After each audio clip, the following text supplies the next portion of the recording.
and welcome back to Devils United for a preview for Manchester United versus Southampton at the weekend. Early kickoff, so guess who's getting up early? Today I've got Reece. Reece, how are you? I am very well, thank you. And yeah, I mean, the joke says it all. Who's getting up early? Millions more will still be awake when that game goes on anyway. You won't be awake. Like, you will wake up, like, just around when I get up. No, I won't be. I will be up because I will be watching the game from outside because I will also be out at the same time. So I'll be watching the game probably in a pub somewhere. I'll be out too. I'll probably be watching the game in a pub or something. But yeah, like I will be awake. I can guarantee you that I will be awake. But I'm very well, thank you. How are you? I'm great, thank you. Looking forward to the show. Ravi's in the chat. Hey, Ravi, hope you're well. Looks like you've got some competition on your hands, Liverpool versus Rangers. I'll be at that game to get tickets. Yeah, so that's going to be an interesting one. But if people are wanting to talk about the Champions League for Sporting, I did do a quick 5-minute reaction to it. So if you want to check that out, you can do. Hey there, Tom. Hope you're well. Thanks for coming into the chat. Yeah, it'd be good to get you on tomorrow, mate. Hey there, Cyber Leader. Hope you're well. Thanks for coming in. And good luck for the Europa Conference League. I know you are winning at the moment. So, are they? I believe so. I'm sure they scored. I've seen 2 players score. I'm sure. I'm sure Cyber Leader can tell me anyway. Yeah. So you're googling this right now. I'm purely checking if the mind you, my Wi-Fi is absolutely terrible today. I just need to keep an update on the games from the Scotland games and all that, because I know Hearts are playing tonight. Got a chance to go to the Europa League group stage. If they lose, then they'll be in the Conference League anyway. So 3-0 for West Ham. Not bad. Congrats there to you, Cyber Leader. Hopefully get some confidence, because they've had a horrible start to the season. But the thing is, if they're going to be one of the clear favourites. I'm just going to go quickly off topic. They're going to be clear favourites in this Conference League. If they manage to get to the Europa League semi-finals, and that was the first time I was in Europe for a very long time, they are a very strong chance of getting that Conference League title. I agree. I don't think they'll win it though. I'm not saying, because obviously I said last year that I thought Roma or Tottenham would. But obviously Tottenham did a quicker exit than Celtic did. But in terms of Roma, I had Roma to win the final, and I had Feyenoord being the final 4. So at least I got 2. But even though I ended up getting the final in question, but I think West Ham maybe semi-finals would be okay. But yeah, I don't disagree with you. I think they would certainly be a favourite to win it, and if they did, then fair play to them, because it's automatic Europa League qualification depending on how their season goes. Yep, exactly. So yeah, let's get on with this weekend's game. So Manchester United, I know we came off to a rocky start, but for last week's game against Liverpool, we turned up very, very well. How do you think Manchester United will turn up for this game coming ahead? All I'm going to say is, and I'm going to reiterate because I think it was spot on. I'm going to reiterate Gary Neville's words. We've seen it all now. That's the standard set in terms of performance. They have to show it. If we revert back to how we did against Brentford and Brighton against Southampton, then we are an absolute joke. I'm hoping, and I'm saying this as hope, because you never know, because Southampton against us last year were an absolute pain in the neck. And they have been to several big teams. Obviously, this year they've had a poor start as well. I wouldn't be surprised if Southampton get a goal against us, or if they force us in 45, 60 minutes where we just can't do anything, because they're just a nightmare. But if we go in like we did against Liverpool, the quick start with and without the ball, the transitions, playing them more. We had 29% possession against Liverpool. I expect us to do more with the possession, because we're going to have it. We need to dominate the ball with every opportunity we get, and I hope that we don't have a poor performance. I hope that we go out, and I like Southampton from a neutral perspective, so I'm hoping in that sense we still batter them. It won't be like a 9-0. I don't see that happening, but we have to come out in the front foot, and we need to score early just so we can not get comfortable, but like just get the team into a good transition, just let the team like gather more confidence and see where we go. So hopefully it's a good performance. But I think Gary Neville on Monday was spot on about the standards being set, and we've all seen it. I suppose he actually did speak good words for once in his life, so fair play to Gary Neville. Shock horror. Yeah, very shock horror. But for me, in terms of when you look at Monday's game, I wasn't overly bothered about possession, if you want me to be honest. The way Manchester United is transitioning at the moment, we need to adapt to certain teams to get points. And that is things what Manchester United struggled with in the last 12 months. They didn't adapt to play against any team because they was too lazy to play. That's how teams were so much more dominant. They were scoring past us. And you know, when you're playing against Man City, when you're playing against Liverpool, you are going to be a counter-attacking team because they hold so much possession. They love to I keep hold agree. of that ball regardless.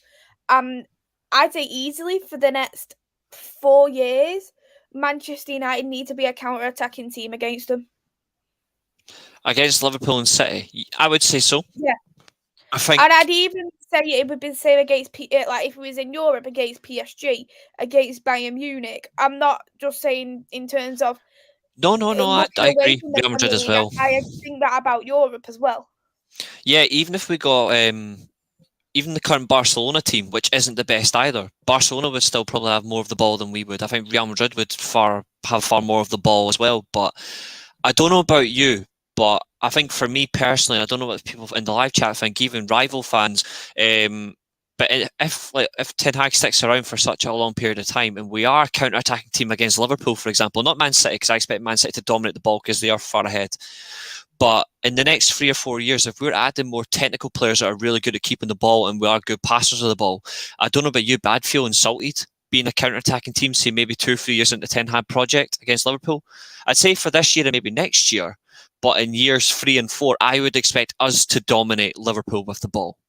But here's the thing, though: possession doesn't mean Isn't anything everything. in a game. If True. you've got possession of the ball and you're not doing anything, if you're Manchester United and you're playing against Liverpool and it was Yeah. 0-0, but you had 60% of possession, what is the point in that stat? Oh, we True. dominated the ball, so we was the better team.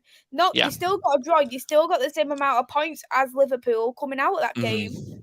And for me, it doesn't matter the amount of possession we do get because as long as True. with the ball what we have, we are passing the ball forward, we are making our chances, and we're being a lot more clinical at going forward than the other team. And Agreed. and when we can, we're cancelling out them teams. I don't mind being that counter-attacking team as long as we do it correctly. No, I agree. I get what you're saying. I'm just saying, like, if we were like years 3 and 4, we've got more superior I still players than wouldn't them. even I mind would them, want to to be be. honest, because I seen a lot of counter-attacking Yeah, football when we was under the Louis van Gaal era, when we was it's under the worked. Jose Mourinho era. We seen a lot of counter-attacking Yeah. football then, and hmm even though we didn't win the league, for instance, we still won trophies under these managers playing Yeah. in counter-attacking football. Yeah, I wouldn't mind in those. I wouldn't mind in certain circumstances where we have to be pragmatic to get a result. Like a lot of people are offended by pragmatic football. I'm not. I actually like pragmatic football. Obviously, I like to be entertained. Obviously, I like to see fast flowing transitional football, like the high pressing German style or the Spanish style. But I'm also a fan of the classic Italian approach. Catenaccio is all about high, like very difficult to beat defending and then low block, but also counter attack if necessary. But I would expect over time for us to be the more dominant team. But if we can make use of it, obviously, Van Gaal, for as good as he was with a possession style football at the time, even though he done great with Holland, when he came to the Premier League, it showed he was outdated because he just wasn't And transitioning that's league. why he Whereas loved counter-attacking football, because his yeah, football when he come to the Premier League, if he came to the Premier League 10 years earlier, that would have suited him. oh But yeah, because he came a bit too late, he had to adapt he had to change his style of play to try and get results. yeah. But if anything, though, at least we've got a manager who is up to date, who plays more or less the same style of play, but he incorporated a few more things. Like obviously, Ten Hag, he went to Germany, learned under Guardiola there, he incorporated a bit of the Spanish style, he incorporated a bit of the German style, and he added it to the typical Dutch total football, and that's obviously his style. So no, I do agree with you. If we have to be pragmatic against Liverpool or City, but win, and it leads to us winning something, by all means. But I do get your point about possession, because it's not always like possession is 9 times to the law, but in football, like, you can have all the possession but do nothing. It's like, hell, I seen Celtic have 11% possession beat Barcelona in a Champions League 2-1. I mean, that says it all for me, like when it comes to the possession. But hey ho, I want us to showcase if we can dominate a team and we win convincingly, it'd be great. But pragmatism isn't always a bad problem. So no, I do agree with you. I do agree. Mm-hmm. We'll quickly jump into the comments again. I can see there's a few into there. Yeah. Good evening, Liam. I hope you're well. Thanks for coming in. Villarreal will probably win the conference. That's an interesting shout. I didn't think about Villarreal, to be honest. It's a very, very good shout. Tom, brilliant performance on Monday. Eric Ten Hag's red armour, I completely agree, it was outstanding. Spurs to beat Sporting with Son and Kulu scoring. Yeah, sure, Ravi, if you say so. I would say, I'll go on a limb because it's a while away.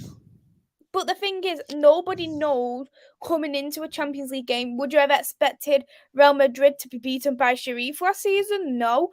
Would you have thought that Sporting would have beat Borussia Dortmund with Erling Haaland and Jude Bellingham being in that team? No. Exactly. Would you expect Benfica to knock Barcelona at the Champions League? Well, I did. I did call it. But I think in these circumstances, I think Spurs, I think Spurs are clearly the favourites to win the group. But Sporting do have a decent side as well. I think it's quite interesting that it's I was on the Doug Stream and I coined this group the group of back threes, because I'm pretty sure all of them play back three. I'm not sure about Marseille, but Frankfurt, Spurs, and Sport. 4-3-3. So you got 3 back threes and you got an odd one out in Marseille. It's still a good group. I think it's going to go either way. A lot of people are tipping Frankfurt to struggle. I think Frankfurt are going to have a fantastic opportunity in the group. I think it'll come down to Frankfurt and Sporting. I don't think Marseille are getting through, personally. I don't think they are. You'll be able to see who I predicted anyway for who's going to finish where on that video. Yeah. I still think Spurs win the group, but they won't.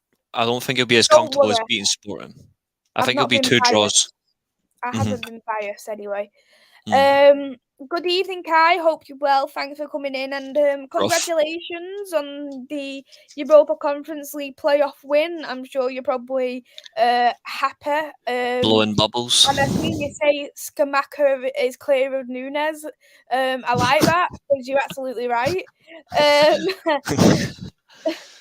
I can see this game being a draw with Southampton, says Rave, possibly. Question, Reece and Mays, do United have enough personnel to be a counter-attacking team? Well, rewatch Liverpool versus Man United from the other day, then your question's answered. We could be a counter-attacking team or a possession-based team. Like, we can be either or. It depends on the manager. But we can adapt to counter-attacking football. Monday clearly shown that we could do that. Yeah, and as long as we're playing the right players in position. And we've won them games under Ole Gunnar Solskjaer, that proves we can be counter-attacking football as well. Yeah. Yeah, and we've got far more intelligent players in there, like Jadon Sancho in a counter-attacking team, or even the high possession-based team. He's far more intelligent with the ball. Chelsea last season when we drew 1-1. There's another counter-attacking football we played. That's very true. That is very true. Good evening, Vincent. Hope you're well. Thanks for coming in, and thank you as well for putting that link on. It means a lot. Thank you for the support. Yeah, so it's going to be at the Saints ground. It's going to be a tough one. It is going to be a tough one because they are a great side at home. But a lot of people are tipping that Manchester United is going to struggle in that one. I can see why. I mean, we did actually struggle against them last season in both games. I'm pretty sure we drew 1-1. Yeah, exactly. I was going to say it was 1-1 draws, and in both games, our goals were very dubious as well. We could have lost in both games as well, actually, because once we scored, we took our foot off the gas. We thought we were just going to comfortably beat them, but we didn't. We just stopped playing. Like Spurs, sorry, not Spurs. I'm just thinking about Spurs because that was an even worse game. Southampton just grew into the game really well, and they just they just controlled us as well, especially from the fullback area. Ours were caught off guard, very weak, and especially through the middle, they just cut us apart. Like it was quite appalling, really. And in the high press, it was embarrassing watching the game, particularly as much as I love Rangnick. He got schooled by Hasenhüttl in the game, like the two high press performances. There wasn't a high press from us, but Southampton, they just drained us. We couldn't do anything.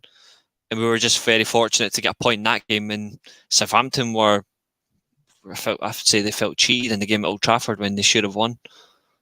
I remember both them games very clearly because that first game, Fred got an own goal, that put them as 1-1.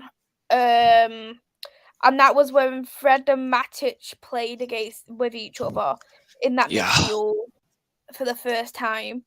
And right. I openly come out and said I never want to see Matic and Fred in a lineup together because that was how angry I was because I thought they didn't work well together. But the team didn't perform, so I shouldn't have really singled them out. And for that was I'll hold my hands up on that one. But I look at the second game. I completely agree with you that Hasenhüttl had his tactics extremely right in the game. I think Hasenhüttl, he always does do great tactics against Manchester United. This is what Manchester United's problem is. We always seem to have a target man in Ward-Prowse. Don't know how much you agree with me on this, and this is what causes a lot of issues for Manchester United, giving away them silly free kicks, giving away them silly fouls, allowing Ward-Prowse to get a free kick or corner, whatever it is. Because you know that for me, he's probably the best in the Premier League for it. Absolutely, and this is why, obviously, one team in particular that you despise, and I'm not a particular fan of, that we also play coming up very soon, have a similar circumstance. Because we'll be playing Newcastle very soon. They've also got another fantastic set-piece player in Kieran Trippier. Is almost identical. Trippier and Ward-Prowse, it's almost identical. They're brilliant from corners. They're brilliant from a direct free kick, or even in inverted position where it's just balls into the box. So I agree. We have to avoid giving away silly fouls, particularly from the 25 to 30 yard area, and also particularly if you look at Ward-Prowse's free kicks as well. He's far more, in terms of like when he's actually taking them, he's actually far more comfortable from the left where it's in swinging on his right foot rather than the right hand side where he's got to aim for the far corner. To put in on the left hand side, and that's where you get the best out of Ward-Prowse, and that is. The game I'm going to think of in particular was 2 seasons ago where at half-time we was down 2-0. And that was when we seen a Ward-Prowse masterclass in what I think he scored from a free kick as well, if I'm not mistaken. Yeah, for 30 yards. And that was in the exact same way. Yeah, and that's my fear. But one other thing one thing I do think though is I think with the manager, like with Ten Hag, is I do think he will be wary of that and he will put somebody on Ward-Prowse. But what he will do as well is he will try and get the team to be very intense, but also just mind their footing. Obviously, a foul can happen. I mean, it's football. Like no team's never going to game without giving away a foul, unless you're Man City fans who claim that they don't give fouls away, but they clearly do. There's an element to the game. There's an element to if we can just man it, but we also need to man we're not being particularly great from defending set pieces again. That's something that we have to improve on. We have to get our positions right from a corner, whether it be from the left hand side or the right hand side. And God forbid if De Gea's in goal, as much as I love De Gea, he needs to actually get his ass off his line. He has to come in. Because I don't know if you watched the Redknapp and the Neville interview with Ten Hag. I don't know if you watched it, but I did. And Ten Hag openly come out and mentioned about the goalkeeper that he didn't like the short passes and the line situation. And De Gea, even though I've been very critical of him in the first 2 games, he did do that. Yeah. Yeah. He done and obviously what changed that. Asked for. Yeah, and if anything, that is clearly a team player there. People think he doesn't listen to instruction, he's just doing things for himself. No, he is actually listening. I listened to, obviously, I thought Carragher Neville interview with him was fantastic, but I also thought the interview he gave just after the game with Keane, Neville and Carragher was superb, especially the way he conducted himself with conversation. but also as well, he wanted to have a different approach. He coined it as just different attitude, and that's something we need to do. I've got no personal issue with De Gea, but it's clear and obvious that he isn't the best goal for us in the long term. But at the minute he is our goalkeeper, I want to see him actually try a little bit more, because it's clear that Ten Hag is looking for someone to challenge him, potentially to replace him.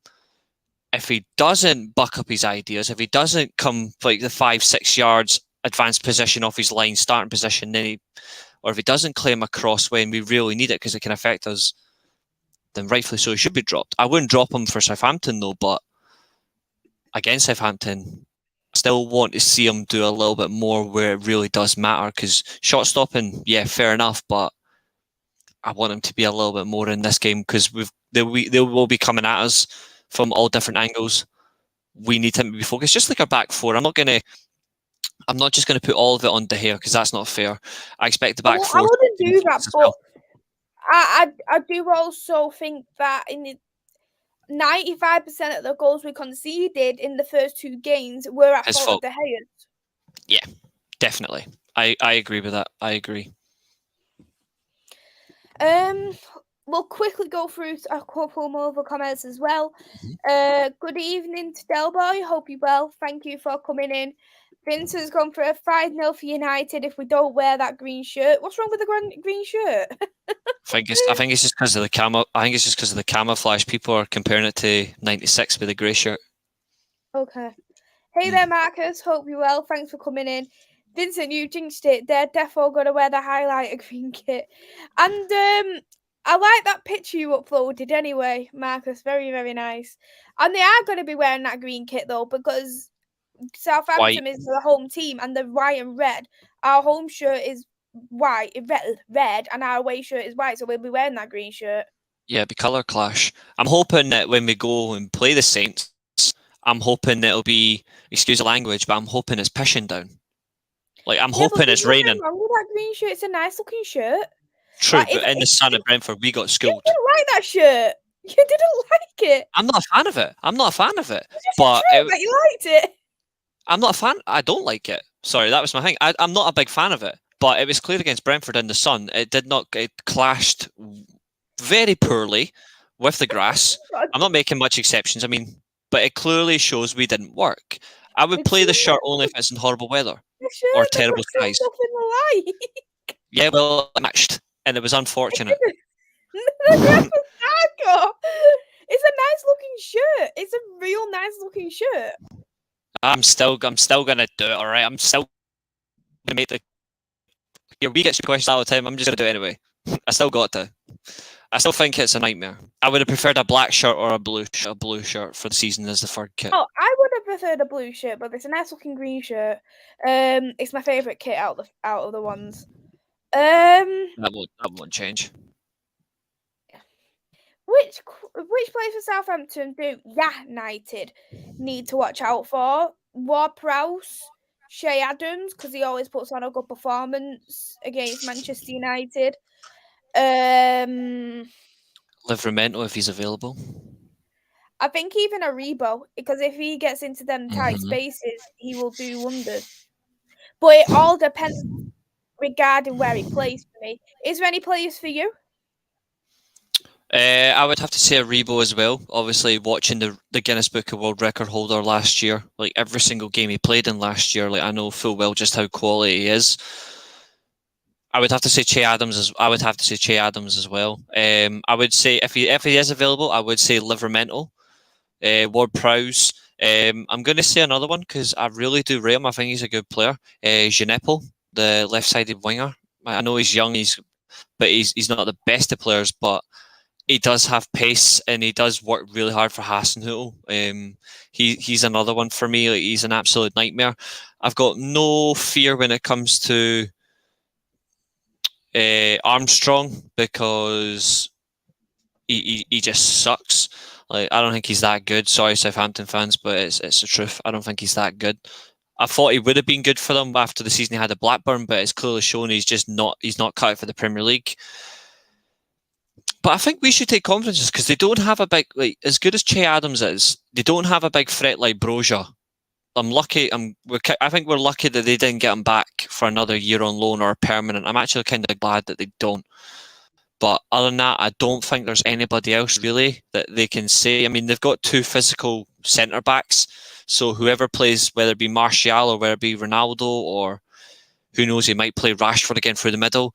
They need to be on it against them, but they need to hold their own because Southampton centre backs will try and bully our front line. I will. The thing is, Ronaldo, I don't know if you've seen the news, but 99% deal has been confirmed now with Sporting and Ronaldo. I don't know if you've seen that, but the news has come out today that Mendes, his agent, has been speaking to the directors of Sporting, and it's 99% completed. You know, I know Sporting journalists and stuff as well, so it's pretty accurate. To be fair, we have spoken privately about that, and we did think that he would go Sporting. I said he would, but then he come out and said that he wanted to compete in the Champions League. So he's clearly going back because he's got no other option because no one else wants him. Yeah, just watch him try and hang with it. I doubt he's going to get a special exception to wear the 7, is he? So he'll try and wear the 28, but that's Pedro Gonçalves. So I wonder if the 7's available, who knows, he might wear something completely random. But fair enough. Like if he does go back, it means it's going to be Martial through the middle. That's fine by me. But that obviously with Ronaldo, I'm looking at it and think because they've lost a striker anyway, so they lost Aslami now. So and Paulinho's injured, so straight in. He's gonna go. Yeah, he's gonna go straight in. I don't know if you've heard the rumours, but Pedro's gonna get trialled out as a midfielder now. What a horrible decision by Anarim. Keep him in the wing where he's most effective. That's what I thought, but yeah, he's getting trialled out as a midfielder until we buy one. That's madness. But you've got Trincao and you've got Marcus Edwards, and so yeah, I suppose it makes he is a quality player. Yeah. But as I was going to say, with Ronaldo, I think he could get 28 because that was one of his original numbers. Yeah, I would like to see him wear the 20 again for Sporting. I think it'd be really cool. I do remember watching that friendly back in 2003. Hey there, Luca. Hope you're well. Thanks for coming in. Watched some of your stream before. It was a great stream. I will answer that question for you soon, rather. Which back four do you think De Gea is more comfortable playing with? We've only seen 2 back fours at the moment who De Gea has played with in 3 games. And last game clearly shown he was more comfortable with them ones who he did play with. Yeah, I wouldn't change. No, I would say same. I'd stay the same back 5, the back 4, and the goalkeeper. I'd keep the same setup. Agreed. Hey there, Kingsay. Hope you're well. Thank you for coming into the chat. Kingsay, that is his new YouTube channel. So subscribe to Kingsay. Arsenal content, and he also does fantasy football. So go and check that out. A great guy as well, and he knows his stuff. Oh yeah, I heard that as well, Vincent. It was I threw up in my mouth and I swallowed it. I'm so lucky this is your channel and not me playing FIFA on my channel, because I would have ranted about this. I'm no joke. I would have ranted because this is daylight. This is daylight robbery of my flaming soul. We've gone from I literally threw up in my mouth and I swallowed it. That is how much it knocked me sick. Like it's pure robbery of my soul. We've went from a goalkeeper who's we went from the third best goalkeeper for Germany in Kevin Trapp, who won the Europa League last year against Rangers, flaming Christ of all teams, saved more penalties in a European final than David De Gea and Dean Henderson's ever done, by the way. But we've decided because they wanted 20 million for Kevin Trapp. He didn't want to come to United, from what I've read. It's ridiculous. He wanted to stay at Frankfurt. It's probably because he's in the Champions League and he's just drew Tottenham. But if we sign Martin Dubravka on loan, we are absolutely stupid, because Newcastle have just replaced him with Nick Pope for a reason, and we want to bring him in. Like, for goodness sake. What made me laugh though. Newcastle fans are saying we need to rob Man United silly over the Lingard and Dean Henderson situation, but Dean Henderson and Lingard didn't want to come to Newcastle, otherwise they would have done, especially when Lingard's contract was up. Neither did Lucas Paqueta, but we'll leave that on the hush-hush. But yeah, Dubravka for us, even if it's a loan or whatever, I don't want him. Like, we could have got Keylor Navas for 7 million from PSG. Well, we could have got David Raya a lot cheaper. We could have tried to bid for Sanchez. We could have tried to do a swap deal like we did years ago with De Gea and Oblak. Oh, Atletico would tell us to bowl. Yeah, that happened years ago. Do you remember it years ago? No, we could have done. Like, we could have had Sergio Romero as number one. Deal. Just remember in 2015, we could have had Sergio Romero as number one and Victor Valdez as number two, and De Gea could have been playing for Real Madrid until a fax machine broke. Like, circumstantial. I mean, to be fair, yeah, mind you, Valdez or Romero. Obviously, Valdez at the time obviously didn't adapt to the Premier League, but Valdez or Romero at number one at the time for Van Gaal would have saved him a lot more. But I've got nothing against, like I said, I've got nothing against De Gea, but obviously he hasn't improved. He's regressed a lot since that Ronaldo hat-trick 4 years ago in the World Cup.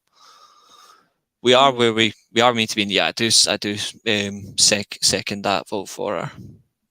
Thank you. And hey there, Tarzan. I hope you well. Me too, Reece. I remember the match in 2003. I feel old. Well, considering how old I was at the time, says all really. Yeah. We'll talk a bit about Southampton as a side, because they haven't got off to the best of starts. They got the first win against Leicester. They drew against Leeds, so they made a great comeback against Leeds, but they got hammered 4-1 against Tottenham. Yeah, and the selections as well have been quite shaky. The signings as well, but dubious. I think over time though, some of them could prove to be well. Like Lavia signed from Man City's youth academy could end up being a very good midfielder for them, but they need experience as well. I think Bazanu over time will be a good goalkeeper. Aribo, I love Aribo, but it was the wrong move. Nope. Like it was the wrong move for me. Although he did score a fantastic solo goal for their pre-season, it's just he isn't a type of player for them. He's not even though he does play in a press, he doesn't play that style. It's not what he's about. But he will offer them goals. He will offer them movement, intelligence on and off the ball. He will certainly do that. And there's one other player they signed. I can't remember who it is, but I know. Like obviously, I know the three straight away: Bazanu, Lavia, and Aribo. But they've got the one thing that annoys me. If I was a Southampton fan, I'd be very angry because their owners are one of the richest in the Premier League. They're not the richest, but they're one of them, and I would be very insulted. Like they've barely backed Hasenhüttl. They hardly back him, and if I was him as well, I'd walk. He could get that team into easily a top 10 team. Oh, I agree with you. I honestly agree with you.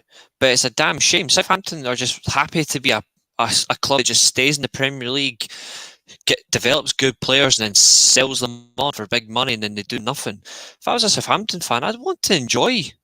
If I was a Southampton fan, I would want to see my team doing well. I would want to see my team trying to compete. But it's absolutely embarrassing that they haven't backed him. I can't remember the last manager they properly backed because they didn't back Pochettino properly, and I don't think they backed Ronald Koeman that well either.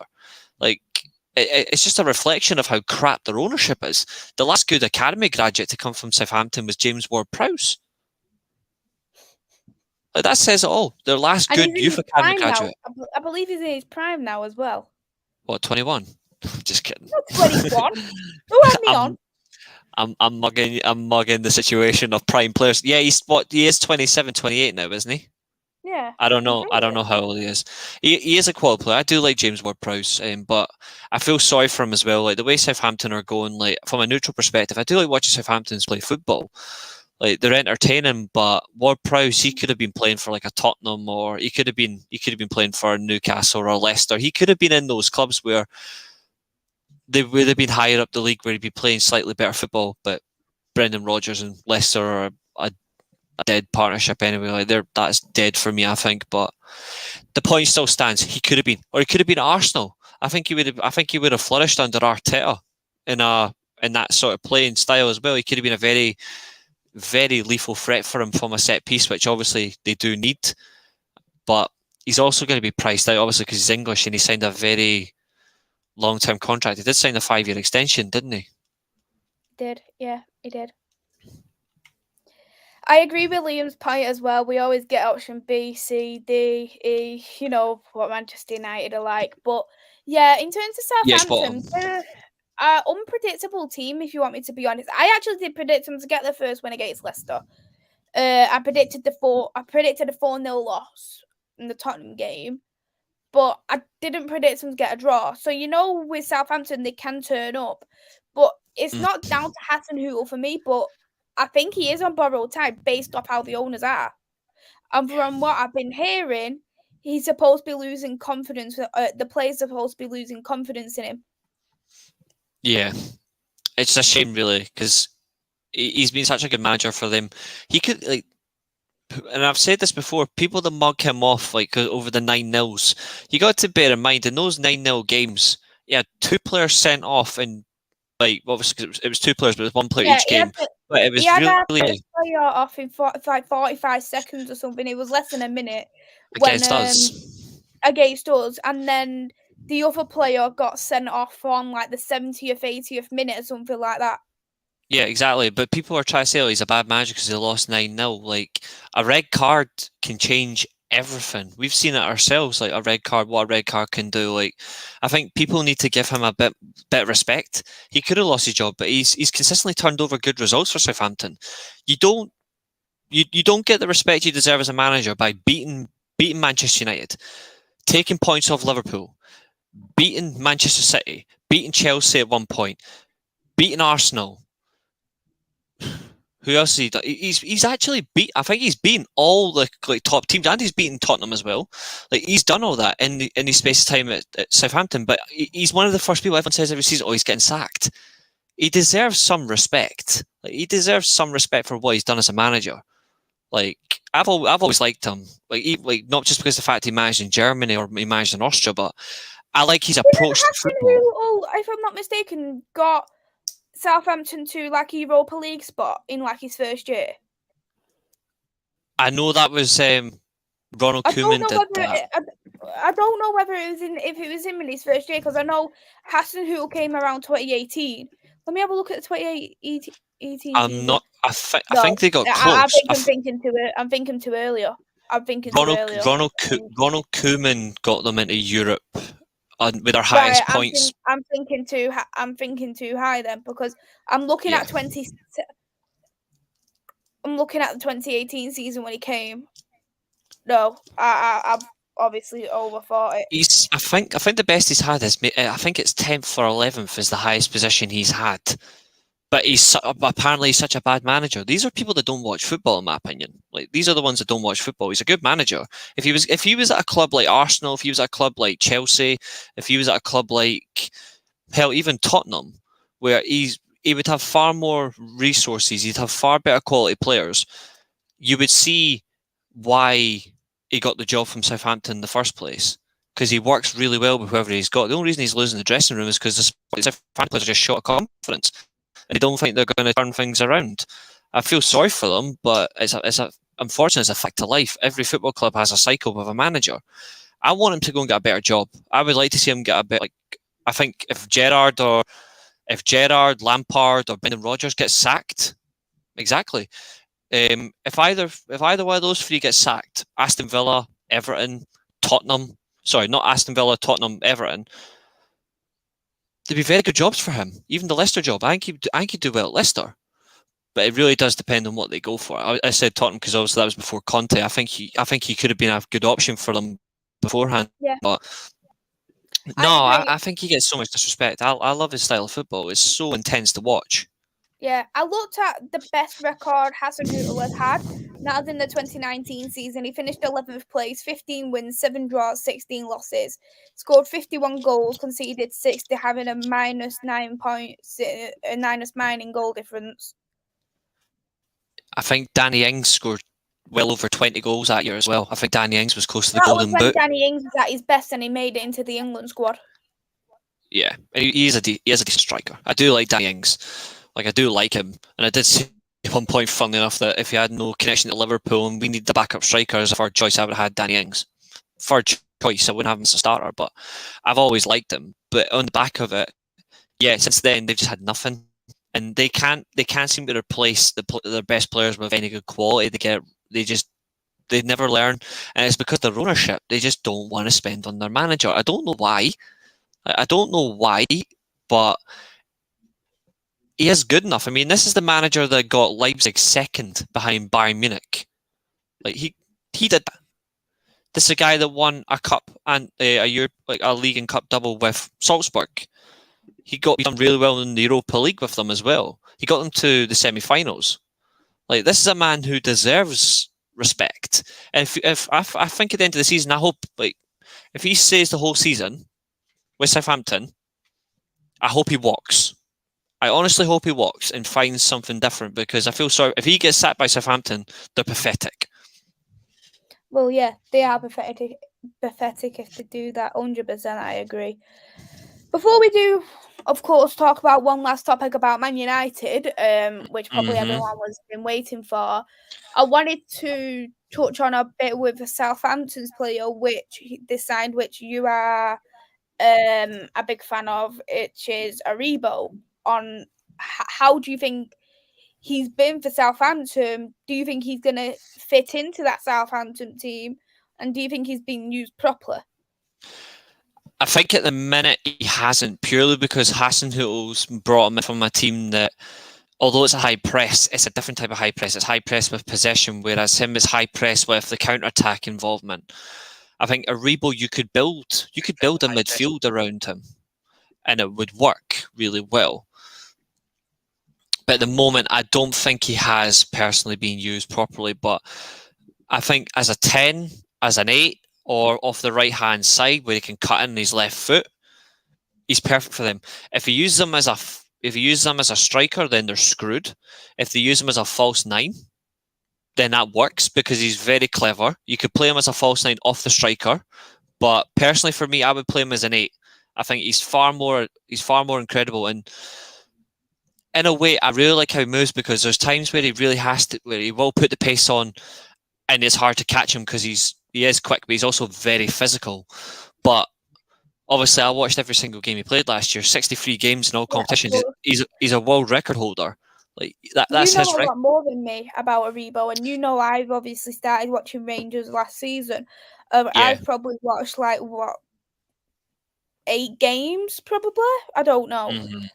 Every time I've watched Aribo play in different positions at Rangers, and I didn't particularly like him in the up front role. I don't really like him there, just because I think he takes one too many touches. Maybe, of course, if he had the striker next to him, it wouldn't be as bad, because I think players with a poor touch, it works. Like, look at Lukaku. That's why he flourished at Inter Milan, and that's why Darwin Punez done well at Benfica.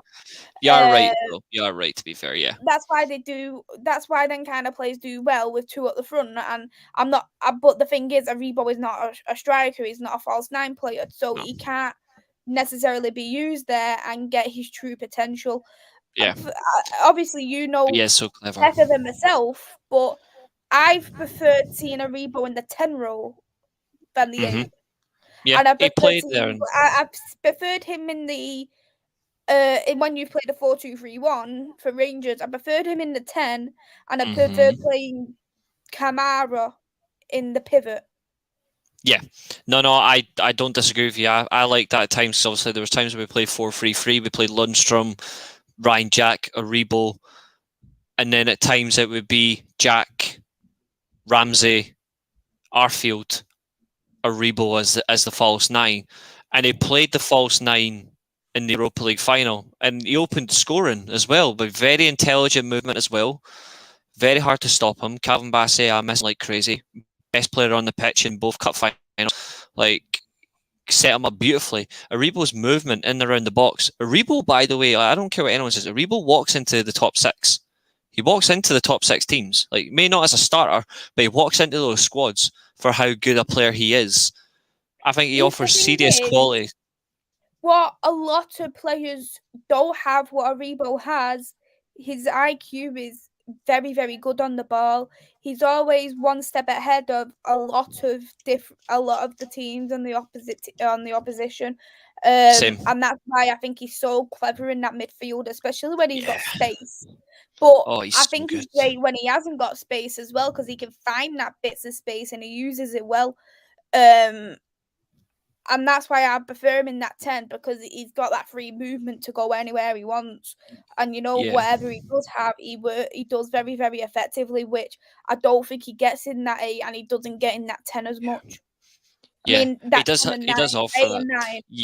Yeah, he does offer the versatility. He can play as an 8 anyway, but no, I do like him as an advanced player. And all I'm going to say in the sense of it is I'm just gutted he had a release clause, because 10 million for him is disgraceful. For me, I would want the same value as Calvin Bassey. I'd want at least 25 million for Joe Aribo. Like, that's how good he is. He's a 25 million pound player. Southampton got him for a steal because of that release clause. But on the back of it, all I want to say is thanks Charlton for the memories. Like, I thank Charlton Athletic for letting us have him, like, so cheaply as well. Made a massive profit on him. I think it's great. But he's so intelligent. He's so clever. He's quick. He's powerful. He's got a good finish on him.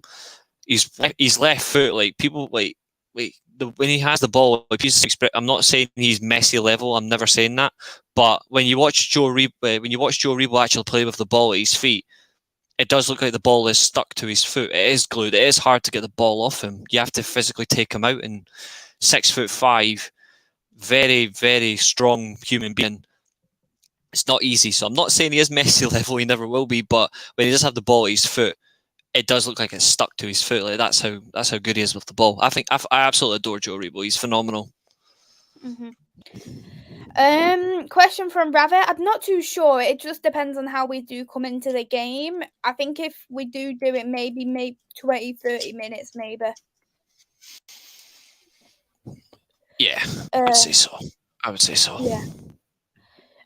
Vincent, yeah, I seen that video as well, but honestly, I take it with a pinch of salt when it comes to Richard Arnold. We've seen them fan videos, what he got secretly recorded, and he's not uplifted what he said. I retweeted it, and this is my exact words, what I wrote on the post. I shared a few things today on my lunch break, so if you bear with me a moment, because I was tweeting about, I can't remember what I was tweeting now. I can imagine. After the videos, we should not believe a word he says. #Glazers out, #Arnold out. Second that. So I will literally take it with a pinch of salt, honestly, Vincent. I know it's looking good at the moment, but so was De Jong. So was, unfortunately, Rabiot. It's fortunate now, but it was unfortunate then. Yeah. So. Agreed. Exactly. Hey Douglas, hope you're well. I've not seen you in the chat before. Thank you for the love, means a lot. Question: do you rate Southampton's defence? I actually couldn't think of Southampton's defence off the top of my head. That's how much I rate them. I don't find their defence is particularly that great, but I mean, they still have. They still have. That's my Vestergaard. I can't remember the left back, but like, from what I do remember, like, they've got Liverpool, they've got Salisu, they've got Bednarek, and they've got Bizano and goal out of the three. I can't remember their left back, but I think it's that young. I think it's a young boy. I think it's Walker Peters or something. Was the one who got the own goal. They got Bella Kotchap, and they've got Bednarek.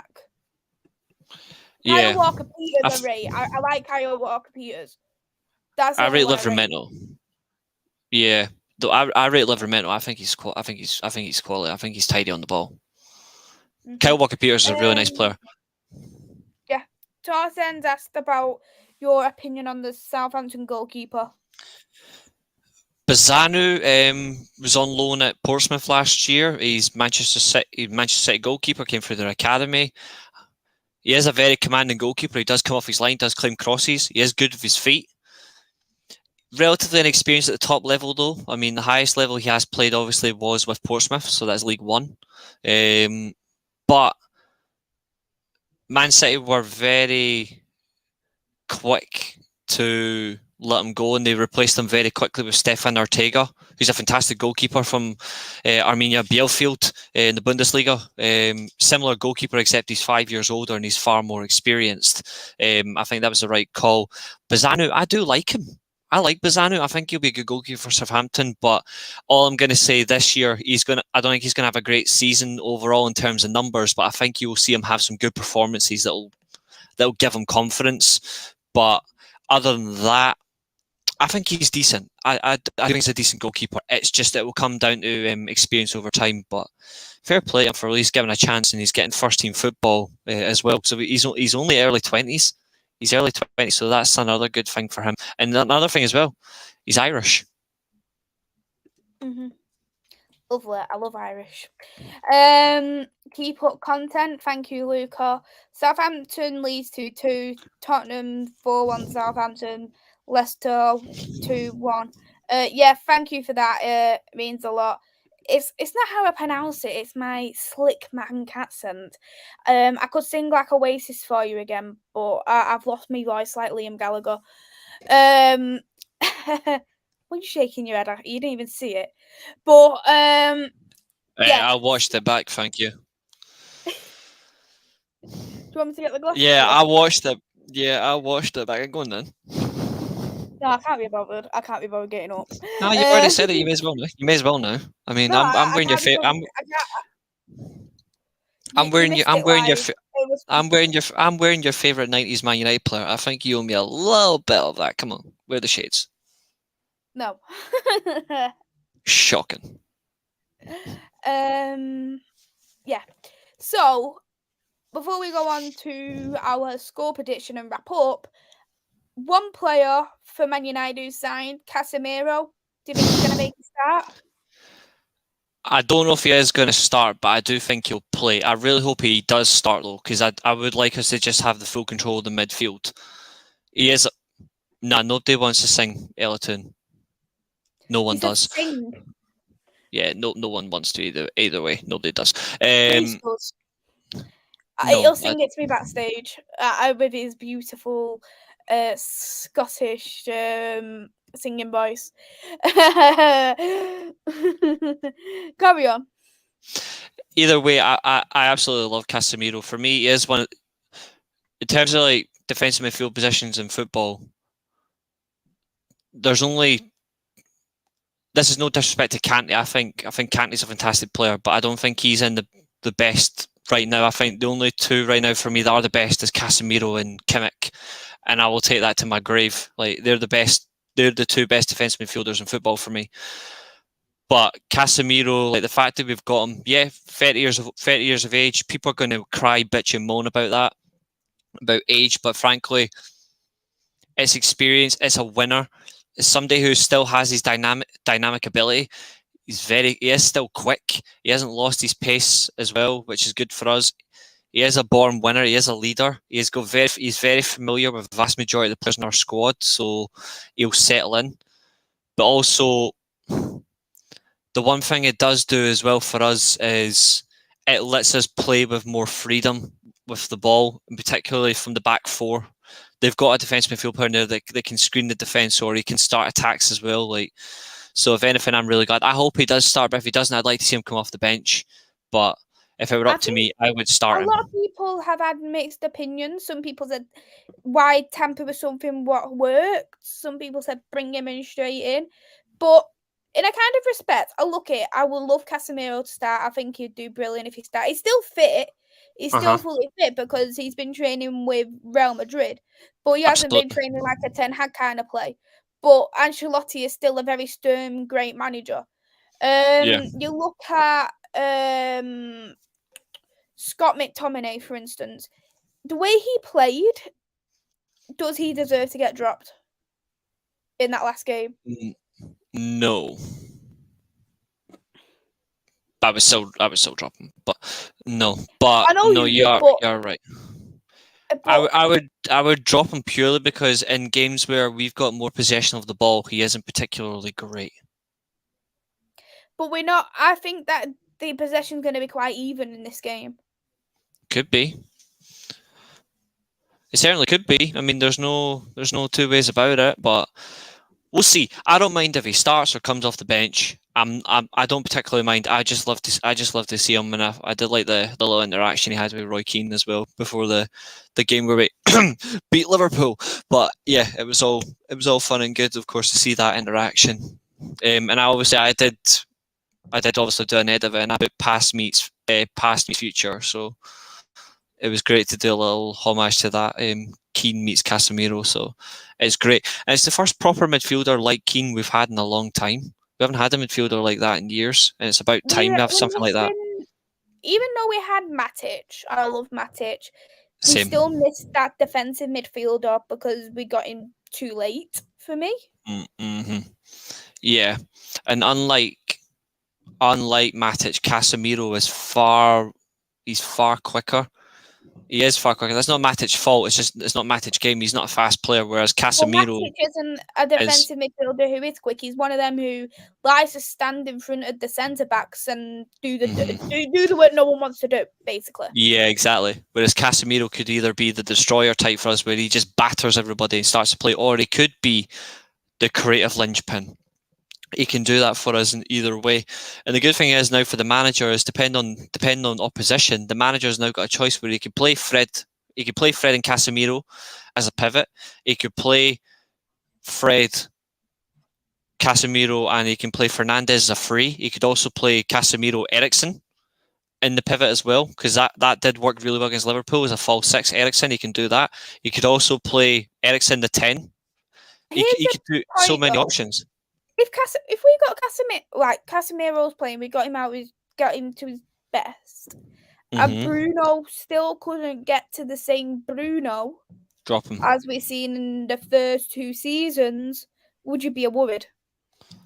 I would be, yeah. I mean, I adore Bruno Fernandes, but if he cannot replicate the form because of like this midfielder coming in, then I'd be very worried, and I would drop him for Eriksen. Bruno, he set a high tempo very, very quickly for Manchester United, and yeah, even though he had a bad year, I don't think he's been overly. Considering everyone had a poor year, he still didn't do overly bad. To be honest, for a midfielder, yeah. but True. The thing is because he set that expectation so highly now, people's expecting it to continue, and that is what the problem is. And another thing, people slagged off Bruno because he gives possession away so cheaply. I've never been too bothered about the possession if it doesn't affect us. Yeah. But the thing is, we see the best of Bruno when he doesn't, when his passing accuracy is low. But when his passing accuracy is high, what people want, he isn't the same Bruno Fernandes. Yeah, exactly. I prefer when he's more like off the threat, being more of like the attacking fulcrum rather than the creative option. I like it when he takes a chance, like a very risky chance, and scores from it. But no, I agree. I mean, I'm not overly bored about possession loss because Trent Alexander-Arnold loses possession more than anybody, but he gets off scot-free. Like Fernandes, yeah, exactly, and it doesn't get mentioned. Exactly, like, but they're still fantastic players from a creative aspect. Fernandes will get us goals and assists, but when you look at it in games now, you have to. I think Ten Hag has to clearly decide who he plays in his team. Either he plays Eriksen with Ronaldo, or he plays Fernandes with Martial. You cannot play Fernandes and Ronaldo in the same team. It doesn't work. They're too hot-headed, but also they play in the same space. It's why Pogba and Alexis Sanchez couldn't work. They operated in the same space when we had them both. Pogba just couldn't work full stop, so we might as well not talk about that one. Yeah, I suppose. But even on the grasp of it, like, it's the same right now. You can't have Fernandes and Ronaldo in the same team. It just doesn't work. But Eriksen and Ronaldo works. Eriksen and Martial works. It's just clear where we're at. Like, you could play Bruno as a false 9 with Eriksen in midfield with Fred and Casemiro. But it really does come down to what the manager wants. But he really needs to make sure he has his partnerships correct, because he can't afford to make those mistakes, because it's what cost the previous managers. So I think one good is the manager's smarter than that. Agreed. Hey there, Ankit. Hope you're well. Thanks for coming into the chat. Can I say, Liverpool fans, after United lost on YouTube, is very funny. What made me funny was, like, even though like Bruno had a poor game, what made me laugh more is that he rattled so many Liverpool fans. It was unreal. How he just kept getting called a rat. Even though when I look back at the situation with Bruno, I don't think he was in the wrong. I think he was in the wrong for afterwards when he was arguing with the ref. But in terms of the actual getting the ball, it was Salah and Firmino at fault, because that's technically our ball once it goes over in the net. So Bruno was doing it to start the play very quickly. And the thing is, Salah and Firmino was taking the ball off him. And why wasn't they booked for that? Because they was in the wrong in that situation. But I think Bruno shouldn't have argued. He shouldn't have dived. And he deserved that yellow for that, because it was a very poor, silly dive from Bruno. But in terms of the situation, what Liverpool fans are slagging him off for, I don't think he was in the wrong for it. Yeah, me neither.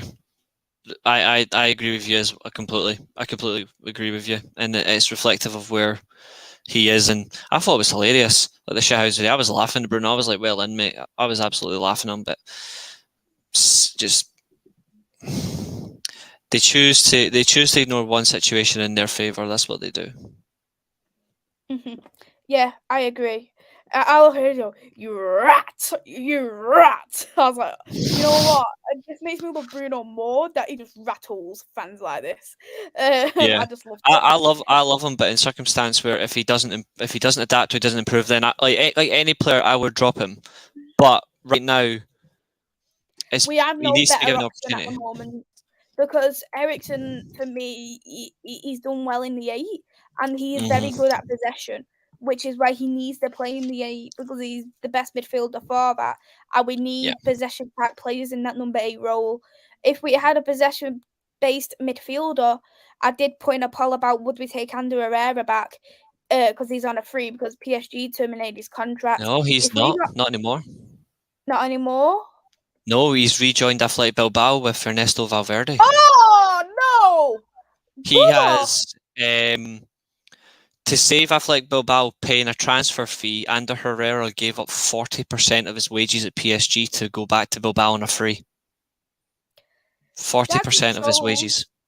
The kind of man he is, it really does. But what I was going to say, if we did bring Ander Herrera back, which is we're not going to happen now, he would have been that perfect option for the 8 because of his possession-based football, and then that's when Eriksen could have played in the 10 and compete with Bruno.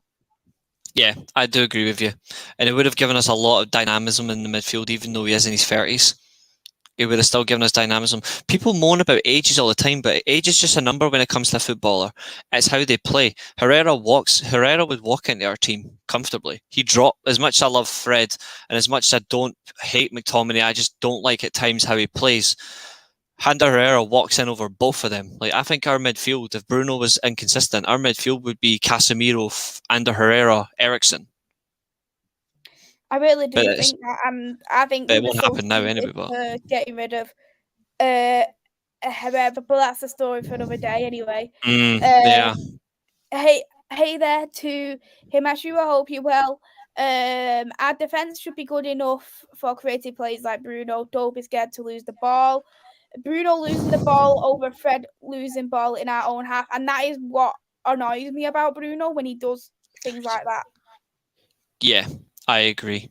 I don't like play as much as I like it. He defends he defends his team as much as he can. I hate the fact he continues to keep coming deep. He should stay. He should stay in the opposition half. He should stay far forward because he is quality. Mm-hmm.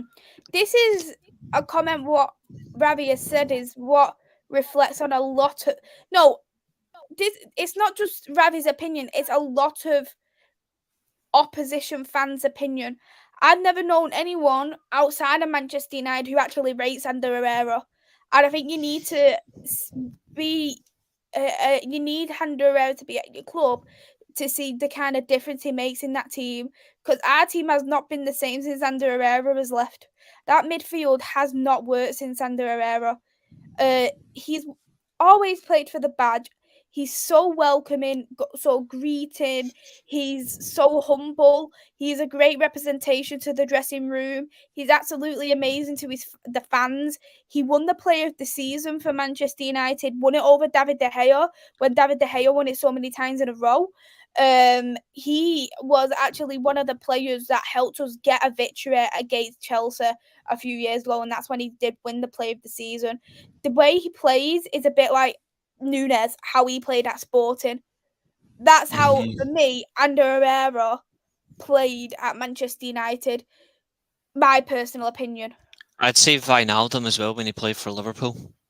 In a direct example, because I'm not an overly big fan of Herrera. Personally, I personally wouldn't have him back. I'd look for him, like, as much as I like Herrera's style, I would have a younger version of him. I would have had a younger version, but that's just because I'd like the team to develop over time. But I still wouldn't say no. I'm just saying I would have went for that. But what I will say is he's not an average banger, because obviously he got Gerrard sent off in his final Derby game in a minute and a half, and obviously he spat on the City badge at the Etihad. So I've always respected those two moments. Exactly. And he won us and he helped win us the Europa League with another player that should never have been sold in Henrik Mkhitaryan. But hey ho. This is all I'm trying to say is, I know people are saying that we can do better than Herrera, but I just look at it and say the midfield has not been the same since Ander Herrera. Here's another thing as well. Like this is another thing as well, is when you look at Herrera, it's the same way. Like, I'm not a big fan of Marouane Fellaini.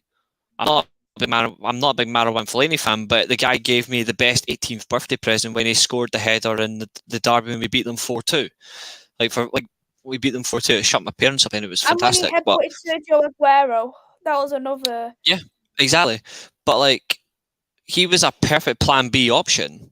We had quality players. Like, we're trying to get Memphis Depay back. I know me and you would love Memphis back, but he isn't a Plan B. Juventus. Is that deal happening? Because I heard it wasn't happening. I heard it closed down. I would still have him, but those are the types of players that you don't have to be the best player in the world, but you can actually be a very significant impact. Obviously, Jordan Henderson, I think, I've had a quick skim of the live chat. Jordan Henderson's been mentioned. Jordan Henderson, for as good as Steven Gerrard was a midfielder and as a player, like, I have to give him his props. Jordan Henderson is a better captain for Liverpool than Steven Gerrard ever has been, because he actually has taken him to so much level. All I mean about Ander Herrera, considering he's on a free, I would take it back. I wouldn't go and say, oh, let's pay 20-30 million for Ander Herrera. That's not what I think. Knowing that he was on a free, I would take it back, especially for squad depth, because we need it. The World Cup, the Europa League, the FA Cup, the Carabao Cup, we need it anyway. And I think Ander Herrera has been a brilliant midfielder. And Akhil here in the chat, I agree with. Herrera was decent for us, a player that genuinely cared for the club. But don't want him to come back right now. We already have too many 30-plus players. We do, but sure. If we got a 2-year contract out of him, potentially, if we was to do that, that wouldn't have been an issue for me, in my personal opinion. He's got to play under a good manager though, in Valverde. Yeah. He's a manager I would have taken pre-Rangnick as well. Like, even I did like Rangnick. He would have been a slotted in manager. Like, Valverde's style is intense. Herrera will love that, especially back at Bilbao, his club. Like, he's home from home. So I'd wish him all the best back in La Liga as well. Yeah. Harry from Brummie Tour, hope you're well. Thanks for coming in. Chung and Hannibal, I've heard Hannibal's supposed to be going on loan to Birmingham. I've not heard anything since. I've been getting updates from Paul, who's a good friend of mine, who's a Birmingham fan. Regarding Chung, I've not heard anything at all. If anything, I'd probably say we'd let him go than keep him, to be honest. I'd like for Hannibal to stay with the team and hopefully get play in cup games and get some crucial minutes. But Hannibal. No, I agree. I would like him to, but it's not going to happen. If he goes out on loan, then great. I think we need to cut ties with Chong. Just sell him. I don't think he's going to cut it. United. I don't have an issue with Tahith Chong. It's just there's so many players ahead of him in his position. The chances are going to be few and far between. I think I'd like for him to go. I wouldn't mind him going back to Birmingham permanently. I think it wouldn't be a bad move for him, but obviously it comes down to finances. But hey ho. But regardless of the circumstance, it's not an issue with Tahith Chong. It's just the chances are never going to come. I think he needs to go. Hannibal has got a good chance of getting a long-term role with the squad, so I would keep Hannibal, but loan out, not a problem. Yeah, and I completely agree with this comment as well. I would prefer to give wages to Herrera over Rabiot anyway. Yeah. We'll wrap it up, but before we do, what's your score prediction, Reece? The way we played against Liverpool, we set the standard. I expect to see more about that early kick-off on the Saturday, so I'm hoping we see a good performance. I don't know if we'll keep a clean sheet, but I'd like to. But I'm going to go Man United 3, Southampton 1. I want to see another one. On my score, on my predictions, I actually gone for the same, and I've gone for Martial's score. Same. I'd love for him to score. Not that I've done so well on my predictions so far because John's beating me by 3 points, but ayo. Yeah, so thank you, Reece, for coming on. It's been a great show. Oh, it's been my absolute pleasure. I love coming on chatting football to you, just chatting, and just thought it was good. You're a good laugh, good respect. Cheers, Rav. You're doing really well with your content. Keep it up, and obviously, it's good that you're adding things to as well. Like you're adding like for example, like sport and stuff. I think it'll be really good. But hey ho, we see how it goes. And brought me on tour. Obviously, I would never want a draw or a defeat, but I do respect the comment. Che Adams, obviously. 2-2 though wouldn't be bad necessarily. Though it's still a point. But yeah, it could go either way because of how Southampton play, and I hope the same as well, Harry. I really do that we do get back to them winning ways, but I can't see it for 5 years at least for me. Not unless we have very good, consistent transfer windows, and unless many injuries with teams. Yeah, and the bugger owners disappear as well, and we get competent people in key roles to give the manager more confidence. But no, in all honesty, thank you for having me. I've really enjoyed this. The live chat's been great. Guys, go and subscribe to this one. She is genuinely sound. Like, she's lovely as well, so just do it. And just don't ask her to sing. What's wrong with my voice? Sing for me and I'll tell you. No. Good evening, Andrew. I hope you're well. Andrew had the privilege to hear my singing live, and he had the privilege to see my no Gallagher glasses as well, and he loved it. I was busy at the time. You cannot hold me to this. You cannot hold me to this that I didn't see it live. I was busy. You know full well. Yes, but it was better when it was live because it was funnier, and then when I watched it back, it wasn't as funny. I did watch it back. I did laugh.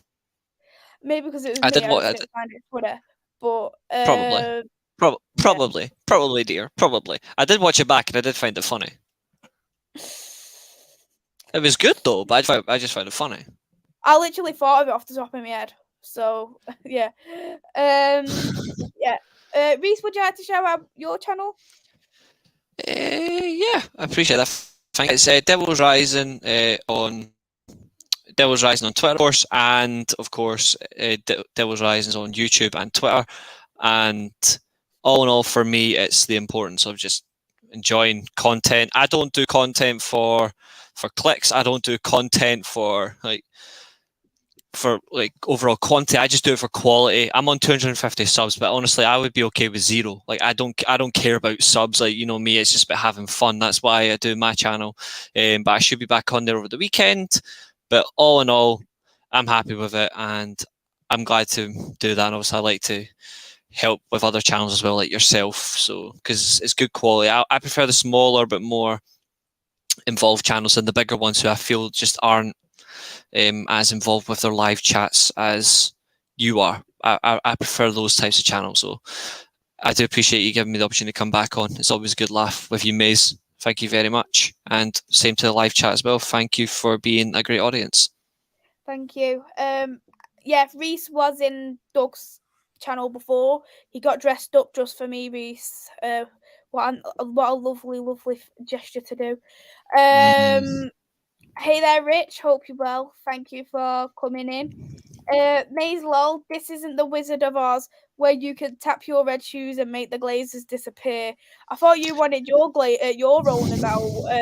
Them, I can't remember what they're called now because Fenway they Sports don't, Group, they don't FSG. put any money into the team, even though It's you the, get better signings than us. But it's the, honestly, rather don't concentrate on the Glazers. Just worry about your lack of depth in the midfield. Just worry about that. Just remember, like, it's the Coutinho money every single year. First it's 100+ million, then it's 600 million. Like, it's always Coutinho money. We're reinvesting the Coutinho money. You've been doing it for 5 years. Like, come on now. Eventually that crap has to stop. This is Liverpool. But yeah, FSG, I'm pretty sure, is the owner for Liverpool, who done a very public apology, I believe, when Super League was announced. He did a public apology, didn't he? And it literally sounded as fake as my eyelashes. Very.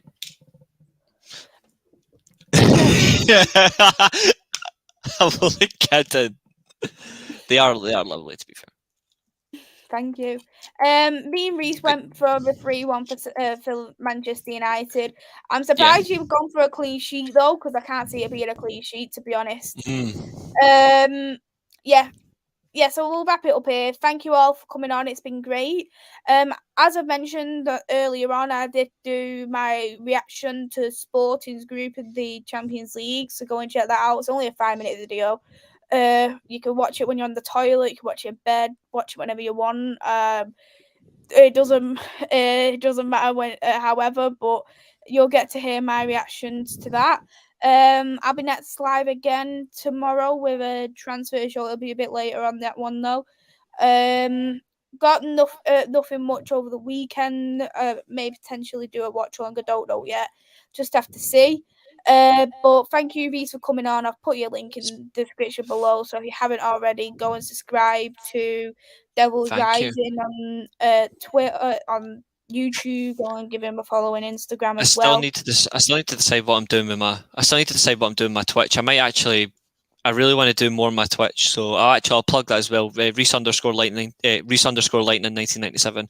I just want to say as well, I've actually just looked at your review because I've not watched it yet. You're currently on 655 views. Oh, that's great. That's really, really good. Just to make you aware of that. It's different because it's just based on Sporting. But yeah, Andrew, I'm buzzing for that. I'm actually looking forward to that group. I'm going to try and get tickets to all 3 games. I'm going to try and go. I think it's good. It's one hell of a group. First time I've ever played Liverpool in a domestic competition. First time I've ever played Napoli in a domestic competition. It's the first time since the Super Cup in 1972, first ever Super Cup that Rangers have played Ajax, I think. So I will be looking to that one as well. 3 good games. I would like to see Rangers get through. I'll be honest, I don't think we will, but I was tipping Rangers to go through if we got a better group, but this one's going to be super solid. I can't wait. It's going to be absolutely quality, and who knows, you might see what happens. I think overall though, I think Rangers got a very hard group, but I think Celtic are far more in trouble than we are. I think Celtic are far more in trouble, and that's not through personal distaste of them. It's just based on the groups, of course. I think it's much more difficult. I feel sorry for is it Victoria who's got Bayern, Barcelona, and Inter in the team? I feel sorry for them. But if you do watch Ajax live, please can you talk to Timber for me and tell him I love him? That'd be very much appreciated if you could do that. You can be a very nice scouts person for me. Of course. I'll say this because I'm just looking at it. Andrew's saying Ajax may be weaker. I do agree.